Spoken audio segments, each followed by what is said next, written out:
Que se passerait-il si toutes les religions du monde unissaient soudainement leurs forces? Avec autant de croyances différentes, comment pourraient-elles toutes se réunir sous un même toit? Le pape François, l'un des chefs religieux les plus influents au monde, mène actuellement une démarche très similaire à celle-ci. Il dit ouvertement aux gens que toutes les religions mènent au même Dieu. Oui, vous avez bien lu. Il dit que peu importe ce que vous croyez, que vous soyez chrétien, musulman, juif ou hindou, tous les chemins mènent à Dieu. Mais attendez, la Bible n'enseigne-t-elle pas quelque chose de très différent?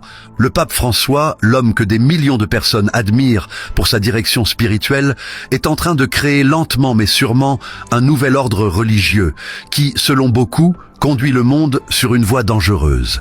Tout a commencé à s'intensifier en 2019, lorsque le pape François a signé un document historique avec le grand imam d'Al-Azhar, l'une des plus hautes autorités de l'islam sunnite.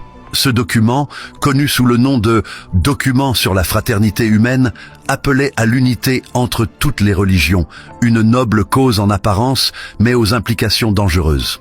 Le message est que toutes les religions sont des chemins vers Dieu. En 2022, le pape a pris une autre mesure importante en participant à un rassemblement interconfessionnel au Kazakhstan. Il y a appelé à mettre fin à toutes les divisions religieuses, affirmant que la recherche de la vérité nécessite le dialogue. Encore une fois, cela semble bon à première vue. Mais pour ceux qui suivent de près la Bible, ces déclarations contredisent ce que Jésus a dit. Je suis le chemin, la vérité et la vie. Personne ne vient au Père que par moi. Jean 14, 4. Beaucoup pensent que cette poussée vers l'unité n'a pas pour but la paix, mais le contrôle. Derrière ces gestes publics de fraternité et d'unité se cache un sinistre programme. La création d'une religion mondiale unique. Apocalypse 13 prédit une époque où la bête, un personnage que beaucoup croient représenter l'Antéchrist, séduira le monde entier.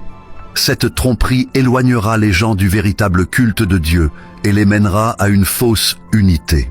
Beaucoup commencent à considérer le pape François comme un acteur clé de cette prophétie.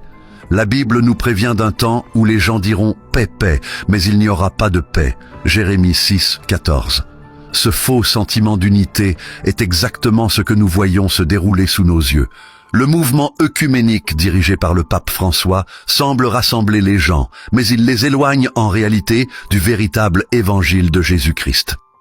Dans Apocalypse 18, 3, la Bible parle de la façon dont toutes les nations boiront le vin affolant de ces adultères, faisant référence à un système trompeur qui conduira le monde dans la confusion spirituelle. Beaucoup pensent que le pape François dirige l'établissement de ce système sous le couvert d'une religion mondiale unique. Les actions du pape François semblent s'inscrire parfaitement dans cette prophétie. Ses efforts pour unir les religions du monde ne visent pas seulement la paix. Ils visent à remodeler le paysage spirituel du monde. Si vous n'y prêtez pas attention, vous pourriez vous y retrouver sans même vous rendre compte de ce qui se passe.